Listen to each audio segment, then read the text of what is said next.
샬롬, 반갑습니다. 오늘도 여러분과 함께 요한계시록 9장을 강해하도록 하겠습니다. 8장에는 일곱 나팔 재앙 중 처음 4가지 재앙을 기록하고 본 9장에서는 5째, 6째 나팔을 기술하고 있습니다. 처음 4나팔 재앙은 비교적 짧게 묘사되었지만 본 9장의 5번째와 6번째 재앙은 상당히 깁니다. 처음 4재앙은 주로 자연계에 대한 재앙인데, 그런데 반해서 본 9장의 2재앙은 그 대상이 바로 인간입니다. 일곱 나팔 재앙은 3부분으로 나누어집니다. 자연계에 대한 4재앙과 인간에 대한 2재앙과 그리고 7대접 재앙의 서곡이 되는 7째 재앙으로 분류가 됩니다. 5째 나팔 재앙에서는 무저갱으로부터 황충에 올라와서 하나님의 인침을 받지 않는 자들을 5달 동안 괴롭게 하고, 6째 나팔 재앙에서는 타락한 4천사와 그를 따르는 마병대가 사람 3분의 1을 죽이는 장면이 묘사되고, 7째 천사가 나팔을 불므로 7대접 재앙으로 이어지게 됩니다. 자, 이제 9장 1절을 우리가 봉독해 봅니다. 5째 천사가 나팔을 불매 내가 보니 하늘에서 땅에 떨어진 별 하나가 있는데 저가 무저갱의 열쇠를 받았더라. 5째 천사가 나팔을 불자 하늘에서 땅으로 별 하나가 떨어진 것을 보게 됩니다. 사도 요한이 여기서 떨어졌다에 해당하는 헬라어는 여러분 펩토코타입니다. 펩토코타. 이 펩토코타라는 이것은 단어는 완료형입니다. 완료 시제형으로서 5째 나팔이 불기 전에 이미 떨어져 있었음을 말하는 뜻입니다. 즉 하늘에서 땅에 떨어진 별이란 말은 이미 떨어져 있는 별을 보게 되었다는 뜻입니다. 그럼 하늘에서 떨어진 별은 무엇인가? 그 별은 하늘에서 쫓겨난 타락한 천사 곧 사단을 가리킵니다. 루시퍼죠. 성경에는 별을 천사 및 하늘에서 높은 지위에 있는 자로 묘사하는 곳이 많습니다. 계시록 1장 20절, 민수기 24장 17절, 사사기 5장 20절, 욥기서 38장 7절, 다니엘서 8장 10절에 보게 되면은 이 별을 천사나 하늘에서 높은 지위에 있는 자로 묘사를 합니다. 아래 2구절은 별이 천사를 가리키는데 사용된 말씀입니다. 너 아침의 아들 계명성이요 어찌 그리 하늘에서 떨어졌으며 너 열국을 엎은 자요 어찌 그리 땅에 찍혔는고. 이사야서 14장 12절에 분명히 기록되어 있습니다. 예수께서 또 이르시되 사단이 하늘로서 번개같이 떨어지는 것을 내가 보았노라라고 누가복음 10장 18절에 기록이 되어 있습니다. 과거에는 사단이 거처가 하늘이었지만 그가 하나님을 대적하여 땅으로 쫓겨나서 땅에서만 그 영향력을 행사할 수 있게 되었다는 말입니다. 여러분. 그런데 저가 무저갱의 열쇠를 받았더라라고 얘기를 합니다. 하늘에서 떨어진 별이 무저갱의 열쇠를 받았다? 좀 이해가 안 되는 말이죠, 여러분. 무저갱이라는 말은 헬라어로 아비소스입니다. 아비소스. 히브리어로는 테옴이라는 단어인데 원래 밑창이 없는, 깊이를 알 수 없는 등의 뜻을 가진 형용사로 쓰였지만 여기서는 명사로 쓰여서 심연, 즉 깊은 땅 아래의 구렁을 뜻합니다. 이 아비소스가. 신약성경에서는 이 무저갱은 악한 귀신들을 가두는 감옥 또는 음부의 지하세계를 가리킵니다.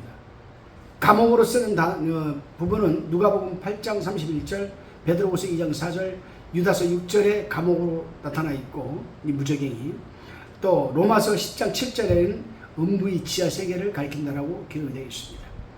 이 사단이 이 무저갱의 열쇠를 받았다는 것은 무저갱이나 음부의 열쇠는 본래 주님이 갖고 계신 것인데 사단에게 잠시 무저갱의 열쇠, 즉 권세를 허락한 것을 뜻합니다. 왜 그럴까요, 여러분? 무저갱의 열쇠는 무저갱이 열고 닫을 수 있는 권세를 뜻하는 것 아니겠습니까? 주님께서 이 권세를 갖다가 왜 사단에게 주었을까요, 여러분? 2절을 봅니다. 저가 무저갱을 여니 그 구멍에서 큰 풀무의 연기 같은 연기가 올라오며 해와 공기가 그 구멍의 연기로 인하여 어두워지며. 사단이 무저갱을 열자, 루시퍼가 무저갱을 열자 그 구덩에서 큰 구멍에서 큰 풀무의 연기 같은 연기가 올라왔습니다. 무저갱에서 큰 연기 구름이 대량으로 쏟아져 나온 것이죠. 무저갱에서 올라오는 연기는 밑에 있는 불에서 나오는 것으로 생각이 됩니다. 여기서는 연기로 표현되었지만은 누가복음 16장 24절에 보게 되면 불꽃으로 여러분 표현이 되었습니다.